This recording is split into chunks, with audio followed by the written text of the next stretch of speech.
mungkin yang dibilang sama George Soros itu benar gitu loh. Dia selalu bilang, if investing is entertaining, if you're having fun, you're probably not making any money. Good investing is boring. Ya kan? So this is probably apa yang dia maksud adalah seperti ini gitu loh. Ya kan? Nggak usah hebat-hebat banget gitu loh. Yang penting kita harus konsisten. Oke, selamat pagi semuanya. Selamat pagi Pak Jos. Pagi teman-teman Stock Up. Pagi Pak Jos. Apa kabar Pak? Pagi semuanya. Kabar baik. Terima kasih. Saya udah diundang ke acaranya Stock Up. Ya, luar biasa Pak pagi ini. Sekali lagi mau ngucapin thank you banget buat kesempatannya nih. Kita bisa mengundang Pak Jos.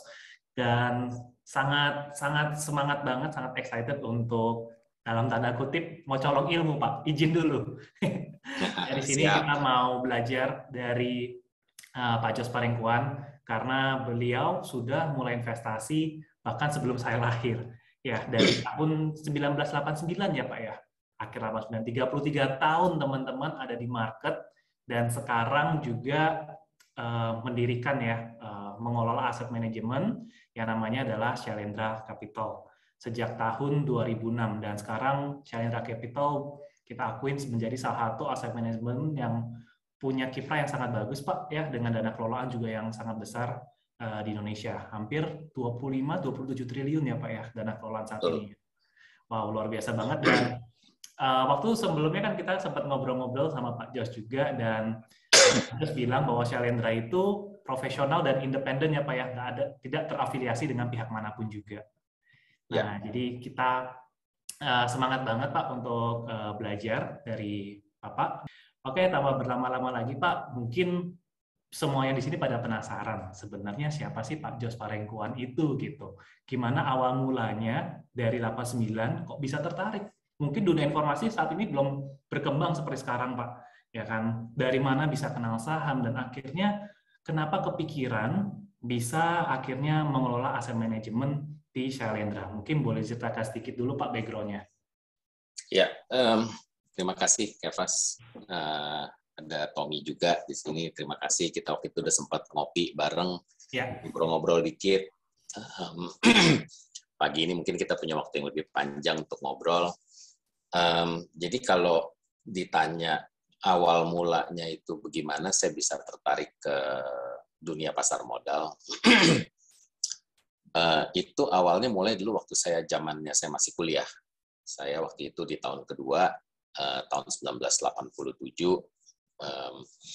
kebetulan satu hari pas saya ke kampus Senin pagi, tiba-tiba saya lihat orang-orang itu pada serius banget ngobrol apaan sih saya nggak ngerti gitu loh. Tanya-tanya, terus mereka bilang, lah, lu belum baca berita pagi ini gitu, belum dengerin berita, belum. Saya bilang ada apa? Dia bilang itu stock market lagi crash. Wah, saya nggak ngerti stock market pada saat itu. Saya bilang maksudnya crash itu apa? Ya, dia bilang tiba-tiba pagi ini harga-harga saham tuh pada turun semuanya, 20-40% katanya. Saya bilang kenapa bisa turun begitu? Dia bilang ya nggak jelas juga. Kita masih mahasiswa lah semuanya, pada nggak ngerti juga semuanya. Nggak jelas juga kenapa, tapi tiba-tiba marketnya crash dan ini trigger crash di seluruh pasar global gitu loh. Terus saya bilang lah, waktu itu salah satu perusahaan yang saya suka saya dulu kuliah di London. Salah satu perusahaan yang saya paling suka adalah Marks and Spencer. Saya bilang, jadi harga Marks and Spencer pagi ini juga turun gitu. Oh iya turun sekitar 35%. Lah saya bilang kok aneh ya, saya bilang ada perubahan manajemennya nggak? Enggak. Toko-tokonya pada ditutup-tutupin nggak? Enggak juga. Terus yang berubah apa? Saya bilang gitu loh, kok tiba-tiba pagi ini turun 35%? Nggak ada yang berubah.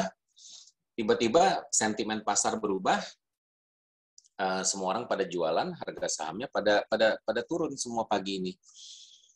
Terus ya, nah inilah menurut saya yang menarik gitu loh ya kan, ada dua kubu. Kubu pertama bilang, makanya dari dulu orang tua saya udah bilangin saya jangan pernah main saham karena terlalu spekulatif. Salah-salah kita bisa hilang duit cepat benar gitu loh. Ya kan? Tapi saya di kubu yang sebelah, saya di kubu yang berpikir positif. Saya mikirlah kalau nggak ada apa-apa cuma karena perubahan sentimen pasar tiba-tiba bisa turun 30-40%. Berarti yang sebaliknya juga bisa terjadi dong. ya kan? Bisa juga tiba-tiba naik 30-40% sehari. Nah, menurut saya ini menarik gitu loh, karena ini berarti ada opportunity di pasar kalau kita bisa memanfaatkan, di mana kita bisa mendapatkan keuntungan yang besar kalau kita pinter menganalisa pasarnya dan mengerti apa yang terjadi di pasar. Itulah pertama kali saya mulai tertarik main saham. Kemudian kan keluar film yang namanya Wall Street dulu, yang main Michael Douglas, di mana dia diceritakan sebagai investment banker yang sangat sukses. Ya, saya nonton film itu. Saya lihat, wah, keren banget ini si Gordon Gekko namanya. Sukses, pakaiannya keren, rumahnya keren, kantornya keren, mobilnya keren. Wah, saya bilang, begitu keluar dari selesai nonton, saya bilang saya mau jadi Gordon Gekko lah. Pokoknya udahlah, I've made up my mind, ya kan. Saya nggak mau kerja yang lain, saya mau jadi stockbroker atau saya mau jadi investment banker. Saya kepengen jadi Gordon Gekko. Itulah awal mulanya saya kenapa bisa tertarik ke pasar modal. I see. Nah, itu gimana Pak dari pertama kali mulai sampai akhirnya kepikiran tuh, bikin fund asset management aja deh gitu. Kenapa nggak mikir mungkin enakan ngelola duit sendiri aja ya daripada harus ketambahan tanggung jawab, beban yang besar ketika manage dana masyarakat gitu. Ya, jadi saya memulai karir saya dulu sebagai research analyst. Saya mulai sebagai research analyst, saya belajar menganalisa saham, belajar fundamental analysis, segala macam. Kemudian baru akhirnya saya berpindah, kalau kita bilang di pasar modal ini dari sell side ke buy side gitu loh. Kenapa saya kepengen ke buy side? Karena begini, di sell side itu yang namanya research analyst kerjaannya, kalau saya bilang never ending, ya kan? Kita capek tidak hanya secara fisik, tapi juga secara mental tuh capek, karena kita harus mikir terus gitu loh, ya kan? Benar-benar sangat intens gitu kerjaannya. Pulang kerja itu nggak bisa selesai santai-santai gitu loh. Kita nonton berita, kita dengerin berita apa, ya kan? Kita udah harus mikir lagi, oke. Kalau ada berita seperti ini, ada perkembangan baru seperti ini kira-kira impact-nya apa terhadap saham-saham yang saya cover gitu loh, ya kan. Pagi-pagi kita bangun pagi baca koran udah kaget-kaget lagi gitu. Waduh, ada berita baru lagi nih, ya kan. Ini pasti ada impact-nya lagi nih ke saham-saham saya nih, ya kan. Kita harus present ke sales team kita. Ini kira-kira akan terjadi pagi ini, impact-nya ke saham saya seperti apa. Dan orang-orang itu expect, dia pengen tahu gitu loh. Oke, kalau keluar berita seperti ini, kira-kira efek terhadap net profit-nya berapa? Ini net profit-nya akan naik, apa akan turun? Kalau naik berapa persen, kalau turun berapa persen, dan kenapa gitu loh. Jadi kita mesti cepat gitu loh mikirnya. Kita harus punya earnings model yang bagus, ya kan. Harus datang ke kantor pagi-pagi banget, langsung kita masukin berita itu ke dalam earnings model kita untuk kita antisipasi kira-kira perubahannya apa yang akan terjadi. Kerjanya intens banget gitu loh, yang namanya sell side analyst. Tapi ini adalah the best training camp menurut saya. Kalau kita kepengen masuk ke pasar modal, itulah akarnya ada di situ gitu loh semua, untuk ngerti bagaimana caranya pasar bekerja. Di buy side agak berbeda. Di buy side terus terang kita bisa lebih santai dikit, ya kan, karena kita terima report dari broker kan, dari sell side analyst gitu loh. Kita tinggal menganalisa reportnya, kita analisa argumennya make sense apa enggak, ya kan. Dia punya net profit forecast itu, earnings forecast-nya make sense apa enggak, dan kita make decision. Jadi pertama-tama kenapa kepengen pindah ke buy side, karena terus terang di sell side itu mungkin kalau ngomong jujur umur kita nggak bisa terlalu panjang kalau di sell side, ya kan, karena energi yang dibutuhkan, intensitasnya itu luar biasa banget gitu loh. Ya, di buy side umur kita bisa lebih panjang, ya lihat aja kayak Warren Buffett gitu loh, udah umur berapa masih bisa aja terus di buy side gitu, ya kan. Kalau suruh di sell side, wah kayaknya nggak kuat, dia nggak mungkin kuat sih. Ya. Itu pertama. Kedua, menurut saya di buy side itu enaknya, it's probably the best job in the world gitu loh menurut saya, karena apalagi kalau kita memang suka berinvestasi gitu ya, kita tinggal menganalisa perusahaan-perusahaan mana yang bagus, ya kan. Kita nggak perlu bikin perusahaan yang sama, ya kan. Kita invest uang kita di situ, dan kita bisa bertumbuh bersama perusahaannya gitu loh. Jadi inilah enaknya gitu loh, kita nggak usah pusing-pusing bikin produk baru, bikin R&D untuk produk ini, bikin marketing campaign-nya. Kita tinggal pilih aja company mana yang bagus, yang memang track record-nya udah terbukti, manajemennya memang terbukti handal, corporate governance-nya bagus, udah kita invest aja di perusahaan itu, dan kita bisa tumbuh bersama perusahaan-perusahaan yang bagus itu. Itulah kenapa saya kepengen ke buy side. Oke.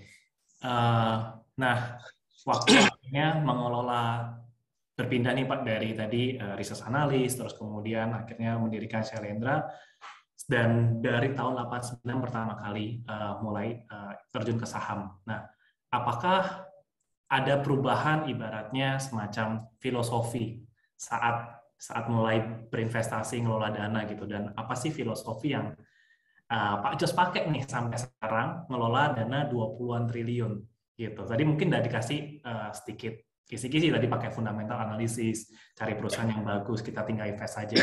Tapi ada nggak sih Pak filosofi yang Bapak benar-benar pegang dari dulu atau mungkin sudah ada perubahan dan sampai sekarang pegang? Itu seperti apa Pak? Ini pertanyaan menarik nih. Mungkin perubahan yang paling besar adalah begini. Waktu saya baru mulai berinvestasi, mulai jadi analis, of course kita naturally punya cita-cita selalu kepengen nyari saham yang setahun itu bisa naiknya 3 bagger, 5 baggers gitu loh, ya kan? Kalau bisa setiap kali dapatnya yang kayak begitu, ya kan? Karena waktu itu juga uang kita masih sedikit, ya kan? Kita selalu mikir gimana kita bisa jadi kaya ya kalau cuma naiknya 10%, 15%. Maunya naiknya yang 150%, 300% gitu loh, ya kan? Selalu nyarinya yang kayak begitu. And of course, from time to time kita bisa menemukan saham seperti itu. Tapi yang saya belajar selama 30 tahun ini, akhir-akhirnya saya harus mengakui konsepnya yang paling benar itu mungkin konsepnya Warren Buffett. Yaitu, I'm a big believer in the magic of compounding. Jadi sebenarnya kalau kita lihat-lihat lagi, kita nggak perlu mencari return yang hebat-hebat banget, ya kan? Asal kita tuh bisa konsisten. Ya kan? Kalau kita kayak Warren Buffett gitulah misalnya. Dia itu kalau kita lihat dia mulai berinvestasi itu sejak saya lahir sekitar tahun 64-an gitu kalau nggak salah. Kalau kita hitung dia punya average compound return mungkin cuma sekitar 15-16% setahun. Ya kan? Tapi dia sangat konsisten. Ya kan? Sehingga dia ya sekarang ini dikenal probably the best investor in the world gitu loh, ya kan? Jadi, and again kalau kita hitung benar-benar ya kan, kalau kita setahun bisa dapat return 25% aja, itu setiap 3 tahun duit kita double, ya kan? Dan kalau kita konsisten, itu tiap 3 tahun double, tahun ke-6 double lagi, ya kan? Tahun ke-9 double lagi. Cuma yang orang sering lupa adalah waktu compoundingnya bekerja, itu return-nya itu bentuknya bukan seperti garis lurus, tapi efeknya akan eksponensial gitu loh ke atas, ya kan? Problemnya adalah kebanyakan orang tidak konsisten, kalau saya bilang. Ya. Jadi yang mungkin selama 30 tahun berinvestasi ini akhir-akhirnya yang perubahan utama yang terjadi di diri saya adalah kalau dulu saya berusaha mencari saham yang return-nya gila-gilaan, ya kan? Sekarang udah nggak lagi. Sekarang saya prefer, saya mendingan cari yang resikonya lebih rendah, tapi tingkat kepastiannya lebih tinggi gitu loh. Saya dengan return 25% setahun aja saya udah happy banget sekarang. Kalau dulu nyarinya 250%, kalau sekarang 25% aja deh udah happy gitu loh. Karena pengalaman mengatakan gini, kalau kita lihat kesuksesan fund manager dunia ya, yang memang udah menjadi legenda gitu loh. Banyak sekali style yang berbeda-beda, tapi semuanya juga bisa sukses. Kalau kita lihat di satu ekstrim, misalnya kita lihat Jim Simons, ya kan, founder dari Renaissance Technologies. Mungkin sekarang ini dia adalah salah satu fund manager terbaik menurut versi dunia gitu loh, ya kan. Kenapa? Karena buat pemirsa yang belum familiar, sebagai info aja, ada satu fund dia namanya Medallion Fund. Selama 30 tahun terakhir itu return-nya annually itu mencapai sekitar 39%. Luar biasa gitu loh. 30 tahun terakhir annual growth rate-nya itu sekitar 39%. Jadi kalau di compound tuh berapa tuh? Nggak kira-kira sih. Cara dia bekerja sangat berbeda dengan fund manager lain. Dia ini dikenal sebagai the quant king. Ya. Dia pada dasarnya mathematician, dia profesor mathematics. Cara dia bekerja adalah dia kumpulin data sebanyak-banyaknya mengenai pasar, kemudian dia analisa, dia employ very complicated mathematical models and algorithms untuk mencari pattern dari data-data tersebut dan mencari market inefficiencies. And then he will exploit those inefficiencies. So ini satu ekstrim di mana stylenya very quantitative, very mathematical, ya kan, involving computer models dan lain sebagainya. And then kalau kita lihat at the other extreme, misalnya Warren Buffett, ya, dia punya metode sangat simpel. Company-company yang dipilih juga sangat simple gitu loh, nggak ada hebat-hebatnya gitu loh company-company yang dia pilih, ya kan. Cara dia menganalisa simple, dia jarang ketemu sama manajemennya, nggak perlu company visit, dia cukup baca annual report-nya segala macam, ya kan, do his own research, and then he makes the investment decision, dia beli gitu loh. Very simple. Metode yang dia pakai kebanyakan cuma PE multiple, price to book value, ya kan, simple cash flow model gitu loh. Nothing complicated, nothing fancy. And yet dia juga sangat sukses, ya kan? Jadi itu ada dua ekstrim di situ. And then di tengah-tengah kita lihat ada juga yang sukses seperti let's say George Soros. Ya. Ini juga metodenya beda. Kalau dia sangat top down, macro oriented, ya kan.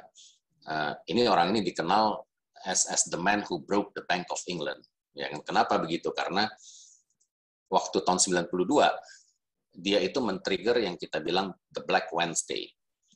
Satu hari dia ambil a very big short position on pound sterling sampai memaksa Bank of England untuk mendevalue pound sterlingnya waktu itu. Jadi cuma satu investor aja bisa maksa central bank gede loh di Eropa, ya kan, terbesar di Eropa pada saat itu, UK, ya kan, untuk mereka mendevalue mereka punya currency gara-gara si George Soros. And in the process, on that trade alone, dia itu profitnya sekitar $1 billion. Dia took a $10 billion short position and made $1 billion, ya kan. Ini stylenya berbeda. Kalau Warren Buffett sangat bottom up, dia menganalisa perusahaan satu persatu, ya kan, dia nggak peduli macro condition seperti apa. Sementara Soros beda gitu, dia ngeliatnya top down banget gitu loh, ya kan. Tapi dua-duanya sukses, ya kan. Jim Simon sukses, Warren Buffett sukses, George Soros sukses. Jadi kayak saya bilang, banyak sekali cara untuk bisa sukses, ya kan, tapi semuanya tergantung style kita itu seperti apa gitu loh. Nggak perlu terlalu complicated, yang penting kita harus konsisten menurut saya. Mungkin saya pengen tahu nih, kalau stylenya Pak Jos sendiri itu lebih ke condong ke Warren Buffett atau ada campuran-campuran gimana ya Pak? Mungkin kisi-kisinya aja Pak. Iya, kalau saya jauh lebih condong ke Warren Buffett sih, terus terang. Tapi kalau Warren Buffett itu dia benar-benar pure value investing. Kalau saya ya ibaratnya kalau saya udah nggak pure dari Shaolin gitu loh, ilmunya udah nyampur-nyampur gitu loh, ya kan. Karena again gini loh, yang saya mau bilang di sini. Dan ini dari pengalaman saya yang saya mau share ke pemirsa di sini. Untuk kita bisa sukses menjadi fund manager atau sukses di dunia investasi, kita nggak perlu ngimpi untuk bisa seperti Jim Simons atau Warren Buffett atau si George Soros, ya kan? Karena kayak tadi saya bilang, udah terbukti orang dengan style yang berbeda-beda itu toh bisa sukses juga, ya kan. So what we need to do adalah kita harus bisa mengembangkan style kita sendiri sesuai dengan karakter kita. Jadi misalnya saya nih, balik ke pertanyaannya Tommy tadi nih.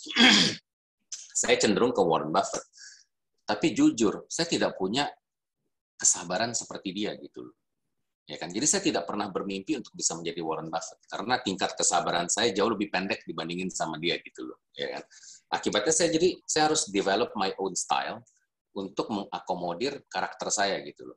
Karena kalau saya paksain, saya tetap mau kayak Warren Buffett, nggak bakalan bisa jalan, udah pasti. Ya. Jadi style saya lebih ke arah Warren Buffett. Saya sangat mengidolakan dia karena menurut saya very simple, very applicable cara dia berinvestasi, ya kan. Cuma yang paling susah ditiru dari Warren Buffett menurut saya bukan ilmu menganalisa sahamnya, tapi konsistensinya dia. Itu yang paling susah ditiru. Tadi kan Pak Jos sempat ngomong nih, kalau dulu Pak Jos itu pengennya cari yang kalau bisa 1 tahun itu sahamnya yang bigger gitu ya, 150%, 200% gitu. Tapi kalau sekarang kan pengennya yang lebih ke mungkin yang pelan tapi pasti gitu, slow but sure, mungkin 20% gitu. Apa itu yang membedakan itu kalau dulu mungkin total kelolapannya itu nggak sebesar sekarang, Pak. Jadi nggak bisa cari yang seperti seagresif itu lagi, Pak. Yes, definitely itu adalah salah satu faktor yang mempengaruhi kita punya investment decision, ya kan.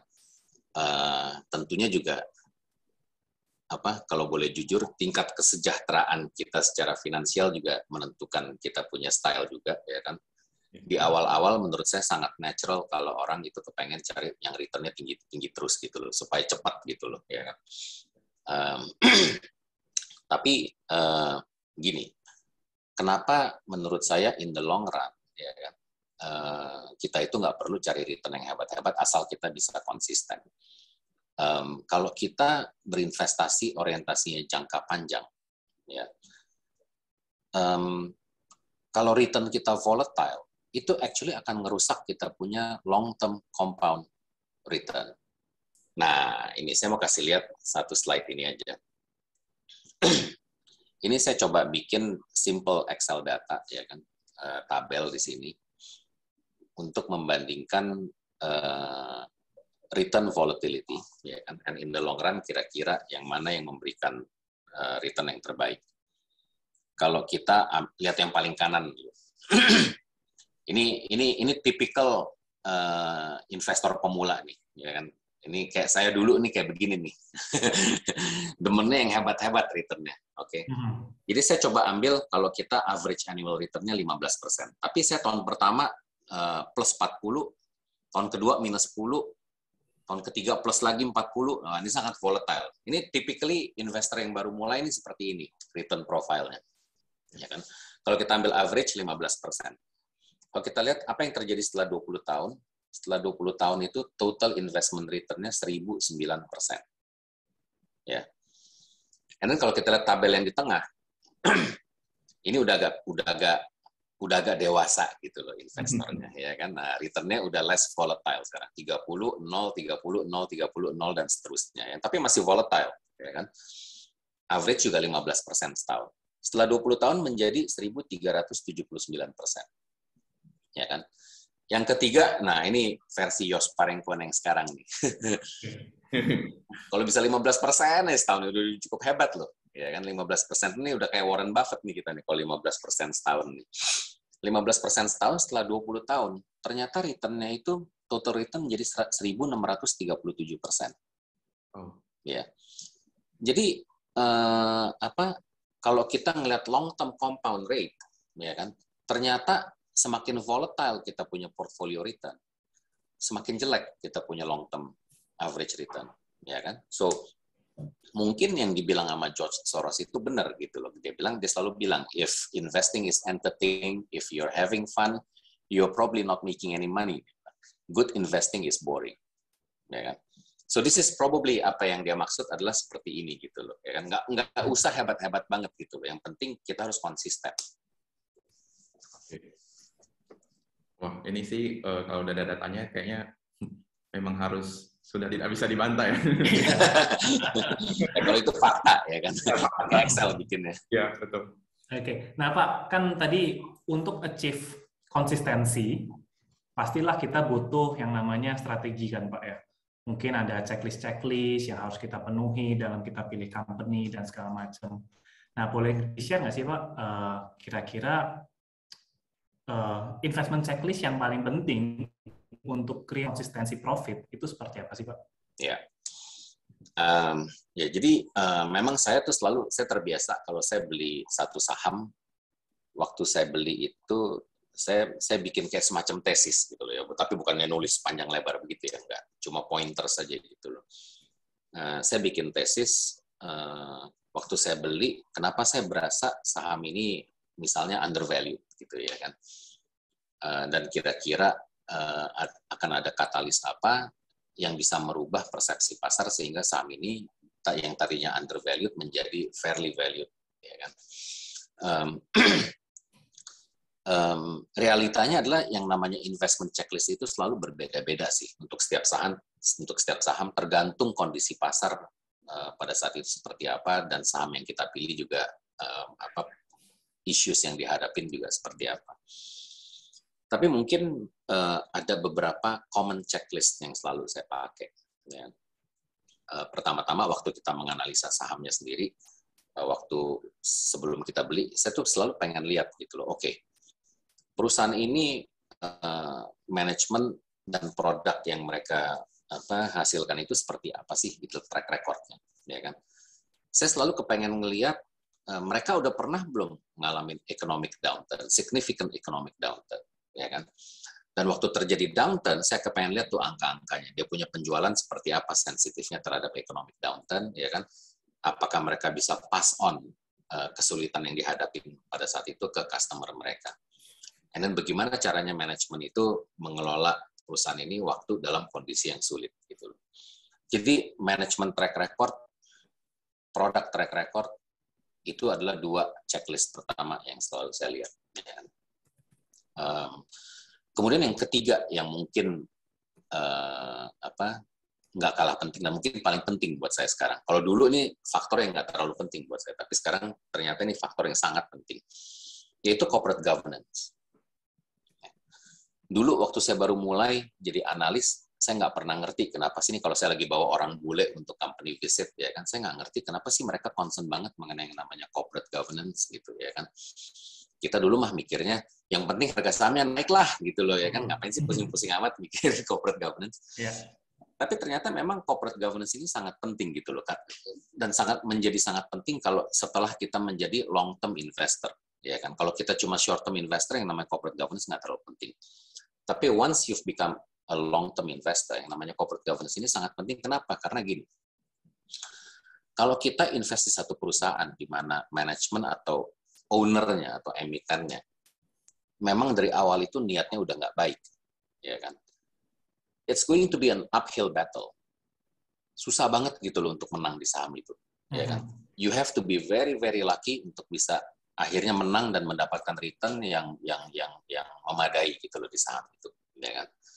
Dan unfortunately banyak sekali perusahaan-perusahaan yang udah go public di Indonesia yang ownernya atau manajemennya tidak memiliki good intention ke minority shareholders. Mereka cuma mikirin diri mereka sendiri aja gitu loh. Gimana caranya gue bisa lebih kaya, ya kan? Gimana perusahaan bisa lebih gede, tapi kita nggak mau bagi ke minority investors.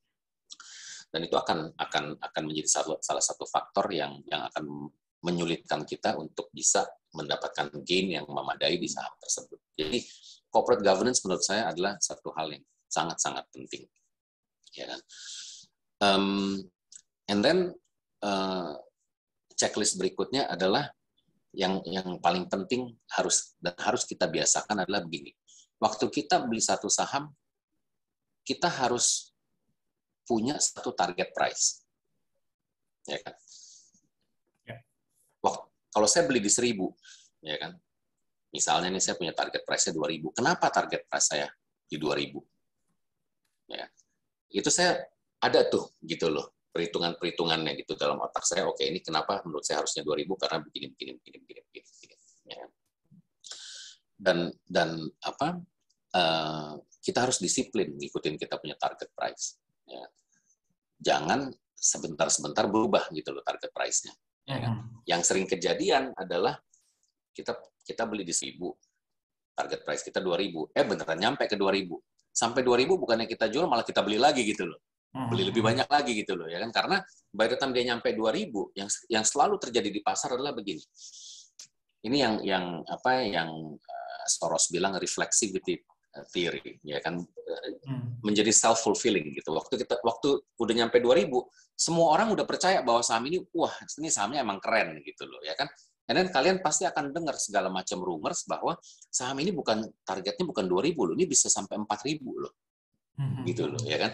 Dengan segala macam rumors yang sebetulnya ngaco semuanya gitu loh. Ya kan. Akibatnya bukannya dia jual di 2.000, dia malah beli lebih banyak. Ya kan. Ini yang sering terjadi, kita tidak disiplin dengan kita punya hitungan sendiri, ya kan. Kita dengerin rumors-rumors yang kagak penting, yang kebanyakan ngaco, akhirnya semuanya jadi kacau gitu loh. Ya. So itu salah satu checklist yang paling penting, target price. Dan yang terakhir adalah what do we do kalau misalnya ternyata tesis kita salah? Nah, ya. Baru how do we get out of this position? Ya kan? Itu harus kita pikirin, ya kan? Karena banyak saham yang undervalued. Initially sahamnya tidak liquid. Dan kita selalu bertanya-tanya gitu loh. What if sahamnya ini terus-terusan nggak liquid, ya kan? And then bagaimana cara kita keluar gitu loh kalau ternyata kita ngambil posisinya gede gitu ya kan, apalagi kalau kayak misalnya Shailendra gitu ya kan, kita punya size udah lumayan gede, waktu kita take position lumayan gede, bagaimana cara keluarnya gitu loh. Ya. Ini salah satu checklist yang paling penting menurut saya gitu loh. Kalau salah-salah kita nyangkut, wah repot sih. Nah, Pak, ini saya masih mau nyambung yang sama checklist yang terakhir nih. Nah, biasa gimana Pak kalau misalnya tadi ternyata checklist 4 checklist tadi product track record, management track record, corporate governance, target price, ini semuanya udah centang semua nih. Dan ternyata malah berlawanan arahnya gitu. Yang tadi kita harap target price 2.000, ternyata malah turun Pak, 500. Likuiditas ada Pak, malah udah minus 50%. And then, nah itu, kita tahu nih kita harus antisipasi kalau kita salah. Tapi waktu kita salah, gimana Pak kita eksekusinya? Atau ya gimana caranya kalau kita tuh bisa terima kalau kita salah, Pak? Bagaimana cara tetap tenang gitu ya? Ya. Jadi gini, saya selalu bilang ke orang-orang, yang membedakan a good fund manager dan an average fund manager adalah kemampuan kita untuk bisa berpikir, untuk tetap bisa berpikir secara rasional dan kepala dingin waktu terjadi market downturn, ya kan? Kalau lagi bull market, semua orang itu kayak jenius gitu loh, ya kan? Gampang yang namanya main saham, beli apa juga naik gitu loh, ya kan? Yang susah adalah waktu marketnya lagi nyungsep, gitu. Waktu marketnya lagi turun, bisa nggak kita tetap berpikir secara rasional, tetap tenang, ya kan? Dan malah bisa memanfaatkan kondisi pasar yang terjadi saat itu. Jadi kalau kita ngomong bagaimana caranya kontrol emosi dulu nih sebelum kita ngomong likuiditas sahamnya nih. Menurut saya begini. Kalau kita lihat gurunya Warren Buffett, salah satu gurunya Warren Buffett, si Philip Fisher, ya, dia dulu selalu bilang begini, dia bilang, stocks become riskier as their prices increase and actually more attractive when their prices go down. Ya kan? Ini teorinya Philip Fisher. Ya kan? Jadi semakin tinggi harga sahamnya, sebenarnya risikonya itu semakin tinggi menurut dia. Ya kan? Semakin rendah harga sahamnya, risiko semakin rendah. Ya kan? Nah, benar apa enggak tuh kayak begitu? Ya. Ini topik yang cukup menarik untuk dibahas. Menurut saya benar, ya kan? Benar kalau kita belum beli sahamnya. Posisi menentukan Pak. Tapi kalau kita udah telanjur beli sahamnya, ya mulus lah pasti. Ya. Tapi begini, ada satu hal yang harus kita ingat adalah begini. Kalau kita beli saham, the only way kita bisa tenang melihat harga saham itu turun adalah kalau kita benar-benar mengerti fundamental saham tersebut. And that's the only way yang bisa bikin kita tetap bisa berpikir secara rasional dan kepala dingin, ya kan? Kalau kita nggak ngerti fundamentalnya, udah pasti kita akan sakit perut. Ya. Jadi saya kasih contoh nih. Misalnya, saya invest di BCA, sama saya invest di Bitcoin, katakan. Ya kan? Ya.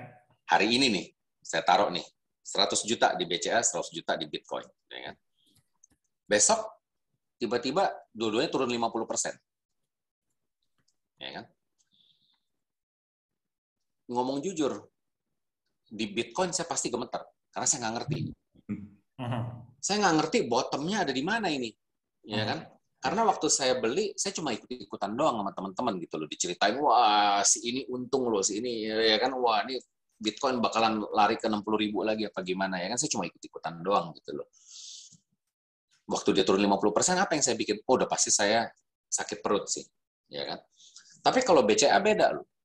Kalau dia turun 50%, saya nggak bakalan sakit perut. Kenapa?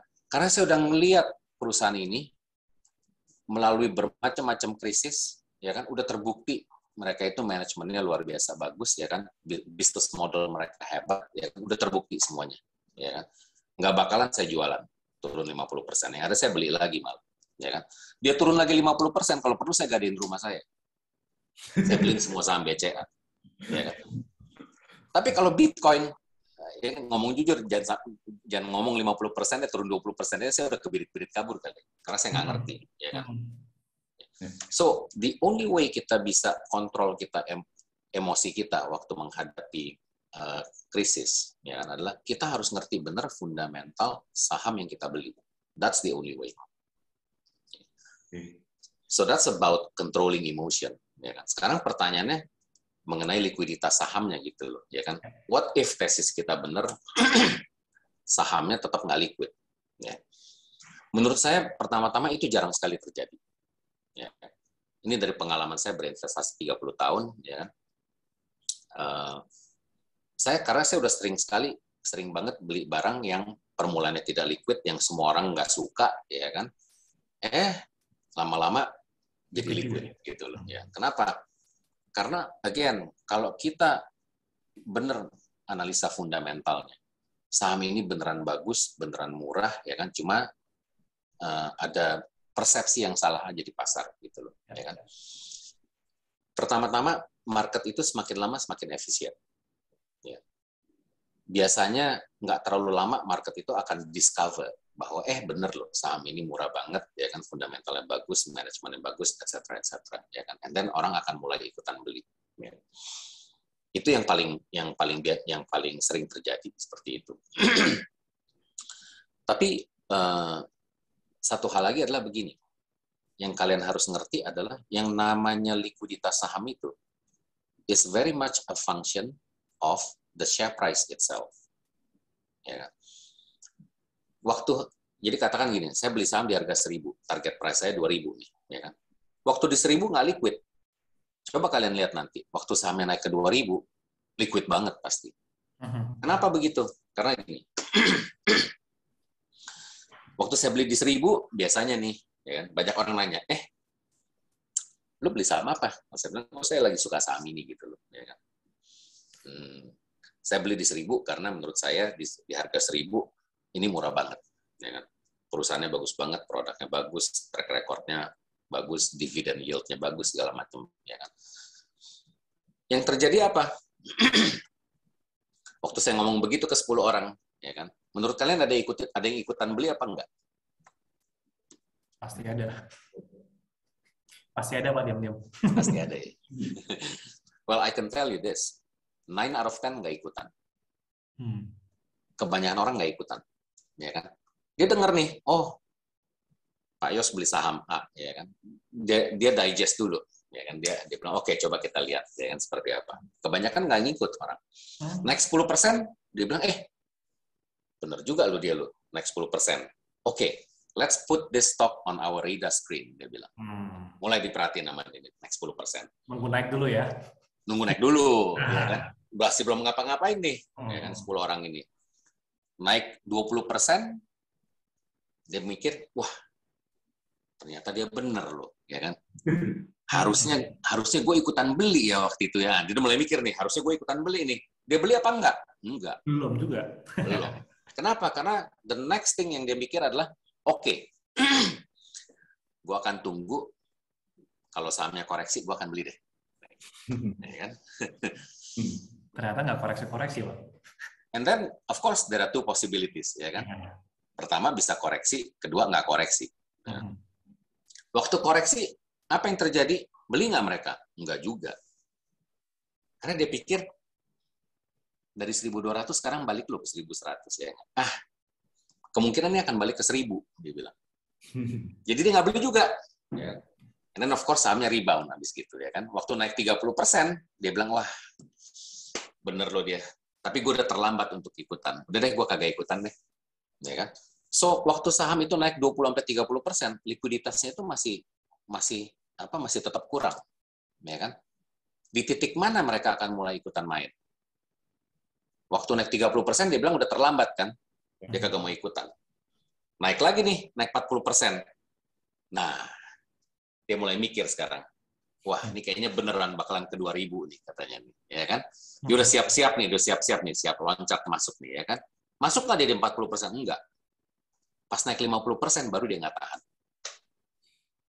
So in general, dari pengalaman saya, saham itu akan mulai jauh lebih liquid waktu udah naik 50%. Ya kan? Dari 0% sampai 50% itu baru yang ngikutan tuh baru kecil-kecil semua orang. Wah, nyoba. Pas naik 50%, semuanya percaya. Wah, bener, ini bakalan ke 2.000. Ikut deh itu semua. Dan tiba-tiba sahamnya jadi liquid. Ya. Sampai 2.000, makin liquid lagi. Karena pasti 2.000 akan timbul rumors baru. Ya kan? Saham ini ternyata bisa 4.000 loh, bukan cuma 2.000. Gitu. Jadi, menurut saya, liquidity is very much a function of price. Ya kan? Market itu sekarang udah jauh lebih efisien. Eventually pasti akan ada yang menemukan saham itu. Kedua, saham itu begitu mulai naik akan menjadi lebih liquid, ya kan? Tapi ketiga, if everything goes wrong, ya kan? Kita itu harus udah prepare dari depan-depan bahwa kalau memang ini saham benar-benar tidak liquid, ya kan? Apa yang kita andalkan dari fundamentalnya? Biasanya yang kita cari adalah ya udah dividend yield-nya pasti akan gede banget. Karena company ini akan mengenerate free cash flow sedemikian besar, dia punya capital expenditure nggak gede-gede banget, akhirnya duitnya ini akan dibagikan sebagai dividen. Ya kan? Dan maybe kita bisa end up dengan dividen yield 15%, 20% in some cases. Ya. Ya udah, kita pegangin aja terus. Kalau memang bisa dapat dividen kayak begitu dan company memang bagus. Ya. I see. Itu sih. Oke, nah Pak, kalau misalnya di Shalendra sendiri atau di Pak Jo sendiri penerapannya adalah, misalnya tadi ada saham yang bagus, ada nggak sih Pak time frame Pak? Patokan waktu misalnya, oke, ketika sudah let's say 1 tahun harga saham nggak kemana-mana, bahkan nggak naik 50%. Ya di situ-situ aja. Terus ada nggak sih Pak patokan waktu untuk mengukur, oke ini saatnya saya keluar karena waktunya kayaknya udah kepanjangan deh, megangin saham terlalu lama. Atau itu tidak ada Pak? Kalau saya nggak suka pakai time frame. Karena menurut saya gini, market itu sering sekali irasional jauh lebih lama dari yang kita harapkan. Ya kan? The market can stay irrational a lot longer than you think, gitu loh. Ya kan? Tapi memang kita harus realistis juga, ya kan? Kalau marketnya irasionalnya segitu lama, kita harus bertanya, ya kan? Ini beneran marketnya yang irasional atau memang tesis kita ada yang salah, gitu loh. Ya kan? Yang paling penting adalah begini, kita jangan berasa kita tuh udah pinter banget sehingga apa yang kita pikir selalu benar. Itu adalah awal kita cilaka menurut saya. Ya. Kita harus berani at some point, dan saya pun udah sering melakukan ini gitu loh, mengaku kalah gitu loh ya kan. Ternyata tesis gue salah gitu loh, tidak seperti yang gue pikir for whatever reason it is, ya kan. Jadi kalau ditanya ada nggak time frame tertentu, sebetulnya buat saya nggak ada, karena menurut saya market itu sering sekali irasionalnya bisa panjang ya kan. Tapi selama kita yakin bahwa teori kita benar, tesis kita benar, dan it's okay gitu loh. Karena sering sekali saham itu bisa diam 1 tahun, 2 tahun, 3 tahun, ya kan? Dan tiba-tiba meledak gitu loh. Naiknya langsung eksponensial. Ya kan? Banyak saham-saham yang seperti itu, ya kan? Tapi kalau memang udah setahun 2 tahun dia nggak bergerak juga gitu ya, persepsinya pasar masih nggak berubah-berubah terus. Again, kita harus berani introspeksi, ya kan, menganalisa ulang kita punya tesis, and then kalau memang salah, ya ngakulah salah gitu loh, and then cut the position, move on. Oke, meskipun sekalipun itu dalam posisi yang rugi ya Pak ya. Nah, yes. kadang kan mungkin karena saya mungkin nanyanya agak menyimpang nih Pak, kalau boleh sedikit nih. Oke, kelihatannya memang tesis salah, tapi saat ini saya dalam kondisi yang loss. Nah, sedangkan kalau aset manajemen kan dananya kan besar Pak. Apakah kemudian langsung buang semuanya, atau memang ada cara keluar yang bertahap seperti itu Pak? Tentunya semua tergantung kondisi pasarnya seperti apa gitu ya. Tapi kalau style saya sendiri, ya kan, kalau saya mulai berasa bahwa ternyata tesis saya salah, saya akan coba get out secepat mungkin. I see. Supaya saya bisa move on gitu loh. Ya, saya nggak mau mikirin lagi gitu loh. Oke, saya ngaku salah yang ini, ya kan. Saya mau cari better ideas sekarang. Saya cut position saya supaya saya bisa move on. Kalau nggak, kita akan kepikiran terus gitu loh. Ya kan? Dan itu akan mengganggu kita punya judgment ke depannya. Oh iya, saya penasaran juga Pak Jos. Ini kan kalau dari tadi kita ngomongin investasi nih Pak. Saya penasaran kalau portonya Pak Jos itu ada nggak sih yang mungkin persentasenya kecil, mungkin buat yang spekulasi Pak. Yang mungkin ketika Bapak bet nih di suatu tempat kayak ini, 1 bisa kali 10 gitu, tapi risknya tetap 1. Ada nggak Pak? Ada. ada. Ya ini ya, makanya saya bilang ya kan, saya mengidolakan Warren Buffett. Kalau Warren Buffett would never do this, ya kan. Dia benar-benar kalau dia menurut dia ini spekulatif, dia nggak bakalan beli. Tapi kalau saya karakternya beda gitu loh. Kadang-kadang masih suka gatelan juga kan, ya kan, kepengen gitu loh. Wah, ini kayaknya nih it's so undervalued ya kan. And if this happens ya kan, ini bisa naik 5-10 kali lipat nih dalam waktu 1-2 tahun ya kan. Ada gitu loh. Ada porsi-porsi yang saya alokasikan seperti itu. In general mungkin kira-kira begini. 80% dari portfolio saya adalah yang saya bilang conviction ideas. 20%-nya itu adalah yang untuk menghilangkan kegatelan kita untuk trading gitu loh ya kan, untuk nyoba-nyoba lah gitu ya kan. Tapi menurut saya kita kalau investasi jangan terlalu serius banget gitu loh. Harus ada faktor fun-nya juga lah gitu loh ya kan. Dan kita menurut saya perlu gitu loh alokasiin sebagian kecil dari kita punya portofolio untuk bereksperimen. Ya. Coba, gue pengen coba nih, bener nggak teori gue kayak begini? Aduh ternyata salah ya. It's okay, we all make mistakes, ya kan. Saya udah main saham 33 tahun, masih banyak banget bikin kesalahan sampai hari ini. Saya harus stress once again, ya kan, untuk orang yang kepengen menjadi investor saham, please belajar fundamental analysis. Because that's the only thing that will save you waktu terjadi market turbulence nantinya. Kayaknya main saham gampang banget ya kan, punya duit, tumbuhnya cepat banget. Tahu-tahu kena krisis finansial tahun 98, itu habis gitu loh uangnya. Bener-bener yang saya udah hasilkan selama 7 tahun berinvestasi, hilang begitu aja gitu loh. Jadi masalah kita waktu itu bukan hanya masalah ekonomi, tapi ada masalah politik dan masalah sosial. Komplit deh tuh masalahnya. Cuma satu hal yang saya belajar, ternyata dikasih problem seperti itu pun tetap bisa survive loh Indonesia. Ternyata kalau saham udah turun 95%, masih bisa turun 50% lagi dari situ.